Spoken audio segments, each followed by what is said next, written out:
सप्ताधिपति अंधकार को विदूरित करी नूतन चेतनार गुप्त वसार जाय देथिले वीरवंदिता चिरवंदिता वीरवंदिता जननी मात्मा जन्म हुईर कोण अनुकूଳରେ ଯେଉଁ ଦିନ ବାୟୁ ଉଠିଥିଲା ସାମ ସଙ୍ଗୀତ ସେ ଦିନ ଥିଲା 1947 ମସିହା ଅଗଷ୍ଟ ମାସ 15 ତାରିଖ। ଆଜିର ଏ ପବିତ୍ର ଦିବସରେ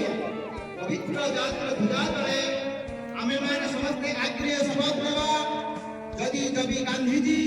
ନେତାଜୀ ନେହେରୁ ଏବଂ ଏମାନଙ୍କର ଆଦର୍ଶରେ ଆମେମାନେ ଯଦି ଅନୁପ୍ରାଣିତ ହେବା ତାହେଲେ ହେମାଦ୍ରିର ଗିରିଟି କାରଣ କୁନ୍ତଳ ବ୍ରହ୍ମମୟୀ ଭାରତ ପକ୍ଷରେ ବାଜୁଥିବା ସାମ୍ୟବାଦ ସଙ୍ଗୀତ ସେହିଦିନ ଆମେ ସଗର୍ବର ସହିତ କହିବା ଏ ଭାରତର ଗଣତନ୍ତ୍ର ଦୀର୍ଘଜୀବୀ ହେଉ।